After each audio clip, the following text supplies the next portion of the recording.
Transition Awareness Breathing. Feeling grounded for both children and parents is essential for healthy living and learning.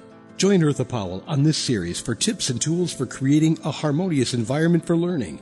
Transition Awareness Breathing will help you and your child find an individualized path to tackle change, promote lifelong learning, and discover new approaches to calmness. In my Transition Awareness Breathing class, I teach elementary students, and currently the ages of the students in my class now, they're from 4 years old to 9 years old. And part of the class is we do mindful eating. Sometimes I play mindful music as they are looking at their food, smelling their food, shaking their food. And sometimes I do reading. I wanted to share a very wonderful book with you that I have read to my class. And, my class, they are so awesome. My class have grown so much in the practice of relaxation, breathing, mindfulness, and awareness. And one thing that I always remind them is that without practice, mindfulness does not work. And that goes without saying. It seems pretty simple, right? Well, sometimes when they're eating their snacks, I bring snacks so they can practice mindful eating. I read them this book, and there are so many other things that I wanted to bring out in this book, but I think it's a little bit complex at this time for this age group. So I wanted to share some of those complex thoughts with you. Welcome to Transition Awareness Breathing Podcast. This is Eartha, and thank you so much for joining me today and taking in and inviting some thoughts of how does the very impatient caterpillar have to do with transition awareness breathing. And this book is by Ross Burach. But first, I would like to thank Web Talk Radio for allowing me to have a platform to bring transition awareness breathing podcast to you. And I would like to thank my producers, Mary Lou and Sam, for making Transition Awareness Breathing podcast available to you wherever you go. So let's get analyzing. Just to summarize, the book is about this little caterpillar guy, and he is realizing that all his buddies are starting to crawl up this tree. And, he asks, hey, what you guys doing? And his buddies tell him that they're going to metamorphosize.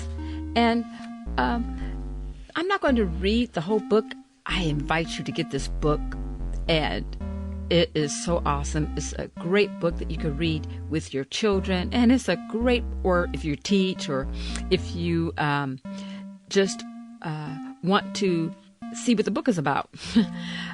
But this little caterpillar guy, he is a little bit impatient. And so as the rest of his buddies are crawling up the tree, developing their Christus, this guy has a lot of questions. What are we doing? How long is it going to take? Are we there yet? Have I metamorphosized? And the little buddies around him are, just kind of encouraging him to be patient.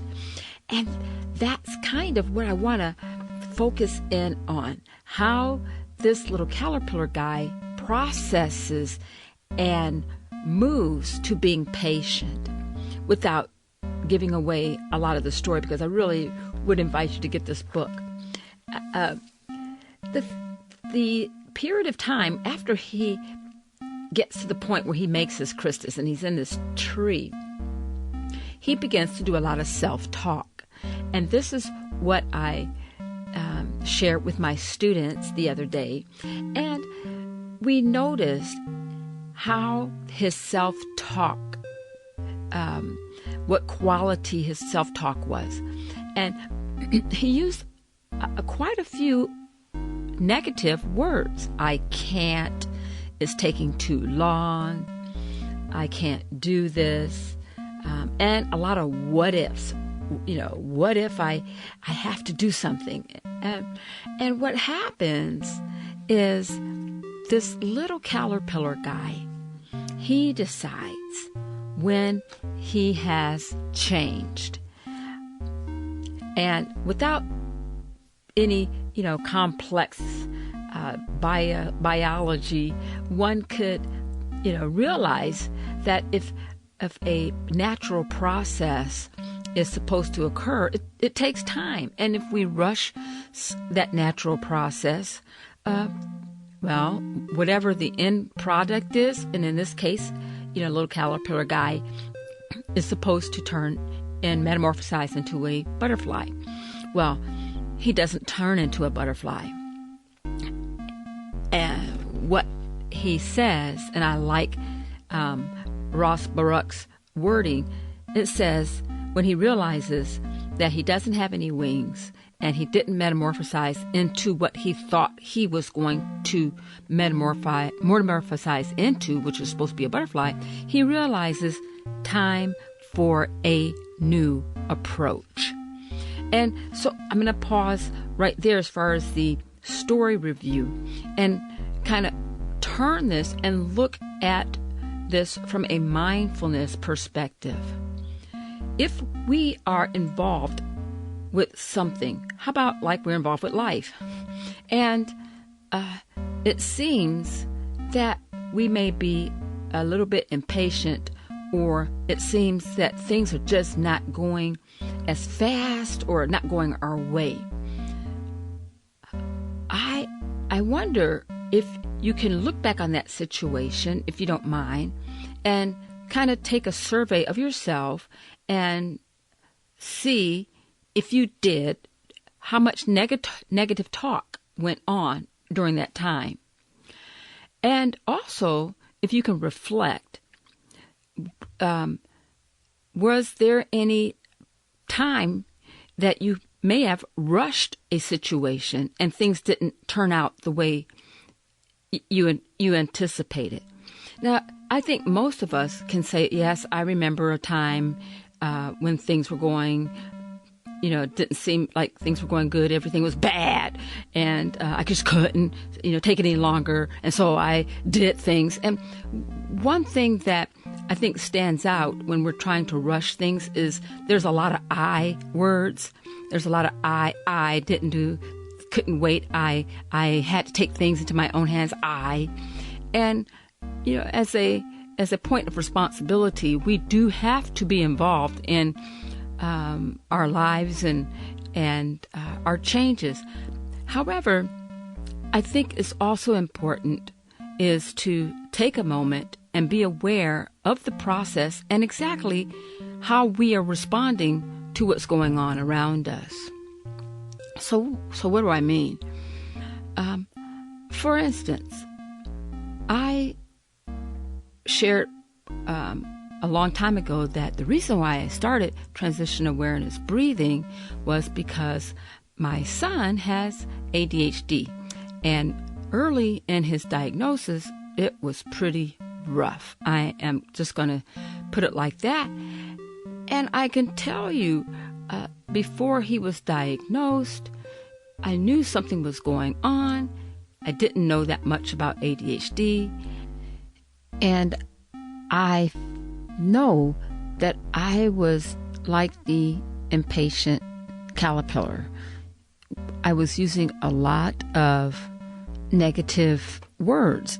Not negative words that were bad words, but using can't, don't. And what I found out is that when we use a lot of those negative words, it really begins to build a lot of barriers in preventing us to seeing where we are at. And I found, just like the impatient caterpillar, talking to myself and realizing that, wait a minute, there has to be a new way. I have to do something different. If we're doing something and we're realizing that we're coming out with the same outcome, something has to change. And what changed was me. I had to learn how to help teach my son how to manage his ADHD, and that just blossomed into a whole story into itself. And as the book, the Very Impatient Caterpillar, this poor little guy, he's trying. And when we find ourselves in the midst of something that we're trying to do, I think, it's just my humble opinion, I think for a period of time when we're trying to figure out what we're trying to do, there is a normal period of ambivalence and a normal period of questioning ourselves, and we begin to use these words of can't, don't. I think it's important at that time to be aware that we're using those words, and we have a mindset that we're beginning to become our own barrier. And at that time, we ask ourselves, wait a minute, it's time for a new approach. And maybe fortunately or unfortunately, when we try to fly without our wings because our wings haven't developed yet, like the little impatient caterpillars, we have to be willing to start again. And start again with a new mindset, not start again with the same negative mindset that we had before. And sometimes it takes us to use the initiative to get help, a mentor, a coach, a spiritual person who, we are close to, classes, whatever your situation is. Another point of view is sometimes when we are in a situation in life and time, the time is for us to change, and sometimes we become aware of that when we reach a point in our life, our career, that what we've been doing before is not working, or we're getting super frustrated. And so it may be time to look and see, why is it now that I'm more frustrated at my job? Why is it that I'm more frustrated with the way I'm starting to do the same things I used to do? It may be time for a new approach. And if I may use another example, my dear little son, he is not a morning person. And so it's very hard for him to wake up. He's gotten better. We use a lot of mindfulness skills, breathing when he wakes up, and I've done a podcast on that, but let me continue on. But it's just the challenge is, let's get the clothes on, because otherwise we're going to run late to get to school. So I had found myself getting frustrated. But the thing of it is I also found that I was asking him to do the same thing in the same situation at the same time of day. So something had to change. And so I asked him, I set him up. We do things a little different in the morning now. Instead of putting his clothes on in the bedroom, I moved his clothes and put him so that he could put his clothes on in the bathroom. There's more light. He's away from his bed. And so, we're trying new things. And so that's another thing I think that's important is the willingness and the ability to be open to try new things.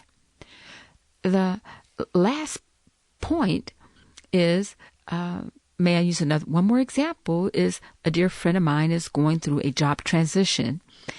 And, my friend reached a point where at her current job, it was, it just had some periods of time that, it grew in contributing to some frustrations. And so, she decided, this is enough. And so she's making a change.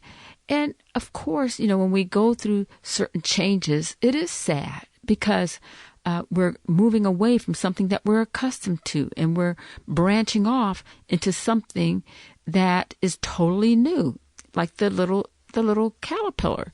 He's going from walking on his little legs to transforming into a new creature where he's going to be mobilizing using his wings and his legs.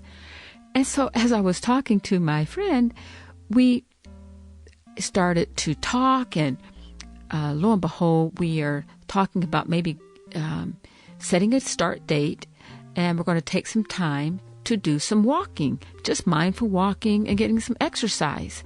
And it was just like, we realized that, we have some time now that we can spend and walk and do some healthy activities, whereas before that time wasn't there. And as we contribute to our health, it helps us with a positive mindset. And research has shown that oftentimes when we get out and exercise, it doesn't have to be like going to the gym, but just involving movement of the body, it really helps bring in some positive perspectives and causes us to have a healthier outlook on our life. And so, not to leave you hanging, but I do encourage you to get the book, the Little Impatient Little Caterpillar. He does begin to change. And the thing that changes the most is how he talks to himself. And I think that point is when he really begins to become the beautiful butterfly that he becomes. And with that said, we look at ourselves when we're going through a life change. It changes our perspective. It changes our self-talk. And at that very time, we begin to become the positive, healthier person that we have envisioned in our mind. So that's my little book review on the Very Impatient Caterpillar, looking at it from a TAP standpoint. Thank you for joining me, and I look forward to talking to you next time. Have a great day. Be sure and pick up a copy of Eartha's new book, Tab Mindfulness, Awareness and Coloring Activities in a Pandemic World. It's not just an ordinary coloring book. It features 23 illustrations to stimulate thought, relaxation, and creativity for anyone between the ages of 4 and 94. Increase your positive self-talk energy, unlock new creative paths, transform your time once or twice a week to create beautiful art while strengthening confidence, building positive self-talk, and sensitize self-awareness. Tab Mindfulness, Awareness and Coloring Activities in a Pandemic World. It's available now at Amazon.com.